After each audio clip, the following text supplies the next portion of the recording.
গল্পের নাম চরকাইয়ের শেষ ট্রেন। গল্পকার হাসান হাফিজুর রহমান। রাত গভীর হলে ট্রেনের শব্দ বদলে যায়। দিনের ট্রেন কথা বলে, রাতের ট্রেন ফিসফিস করে। রাজশাহী থেকে পঞ্চগড়গামী নিশীথ এক্সপ্রেস রাত 1:45 ছাড়ে। যাত্রীরা জানে ঘুম ভাঙলে ভোর হবে, কিন্তু কেউ জানে না ঘুম ভাঙলে মৃত্যুও হতে পারে। চরকাই মানচিত্রে নেই, স্টেশন বোর্ডে নেই, কিন্তু অন্ধকারে সে আছে। বন্ধ হয়ে যাওয়া এক স্টেশন, প্ল্যাটফর্ম ভেঙে পড়া, সিগন্যাল বাতি নিভে যাওয়া, আর চারদিকে জঙ্গল আর নদীর চর। ডাকাতেরা জানত সময়টা ঠিক কখন। ট্রেন যখন চরকাই পেরোয়, গতি কমে, ইঞ্জিন হাঁপায়, আর অন্ধকার ঘন হয়ে নামে। তারা উঠত ছায়ার মতো। কারো মুখ দেখা যেত না, শুধু ছুরি আর ফিসফিস শব্দ। চুপ, চুপ থাকলে বাঁচবি। মোবাইল, টাকা, গয়না সব নিয়ে যাত্রীকে টেনে নামানো হতো। তারপর একটা ধাক্কা, চিৎকার করার সময়ও পাওয়া যেত না। নিচে শুধু পাথর, কাঁটা ঝোপ আর অন্ধকার। পরদিন ভোরে কেউ কেউ লাশ পেত, কেউ পেত না। পত্রিকায় লেখা হতো অজ্ঞাতনামা ব্যক্তির মৃতদেহ উদ্ধার। প্রথম আত্মাটি ছিল এক স্কুল শিক্ষক, নাম শফিকুল ইসলাম। তার পকেটে পাওয়া গিয়েছিল একটা ভাঙা চশমা আর মেয়ের আঁকা ছবি। সে মরেনি সঙ্গে সঙ্গে। রক্তাক্ত শরীরে সে ট্রেনটাকে যেতে দেখেছিল, আর সেই তাকানোই তাকে বেঁধে ফেলেছিল ট্রেনের সঙ্গে। এরপর একে একে আরও আত্মা। একজন মা ছেলের জন্য চকলেট নিয়ে ফিরছিল, একজন সেনা সদস্য ছুটিতে বাড়ি যাচ্ছিল, একজন তরুণী নতুন চাকরির নিয়োগপত্র বুকে জড়িয়ে। সবাই মারা গেছে চরকাইয়ের কাছে। সবাইয়ের চোখে ছিল একই প্রশ্ন, আমরা কি মানুষ ছিলাম না?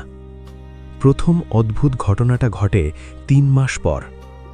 ডাকাত দলের একজন কালু রাতে ঘুমোতে পারত না। সে বলতো ট্রেনের শব্দ শুনলেই কারো ফিসফিস শুনতে পায়। আমার ছবিটা ফেরত দাও। এক রাতে সে আবার ট্রেনে উঠল, এইবার ডাকাতি করতে। কিন্তু কামরা নম্বর 7 ছিল অন্যরকম। আলো জ্বলছিল না, যাত্রীরা বসেছিল চুপচাপ, নড়াচড়া নেই। কালু বলল, মাল বের কর। কেউ তাকালো না। হঠাৎ এক বৃদ্ধ মাথা তুলল। তার চোখে চোখ নয়, শুধু অন্ধকার। সে বলল, এই কামরায় আমরা মাল নই, আমরা সাক্ষী। দরজা নিজে নিজে বন্ধ হয়ে গেল। ট্রেনের গতি বাড়ল। বাইরে চরকাই স্টেশন। কিন্তু এইবার ট্রেন থামল। সব আত্মা দাঁড়িয়ে পড়ল। একজন এগিয়ে এসে কালুর হাতে ধরিয়ে দিল একটা ভাঙা চশমা। আরেকজন বলল, আমাদের যেভাবে ফেলেছিলি সেভাবেই নামবি। পরদিন ভোরে চরকাইয়ের পাশে পাওয়া গেল কালুর লাশ। মুখে ভয়ে জমেছিল চিরকালের মতো। এরপর একে একে সব ডাকাত নিখোঁজ হতে লাগল। কেউ ট্রেনে উঠে আর ফেরেনি, কেউ ঘরে ঘুমিয়ে সকাল দেখেনি।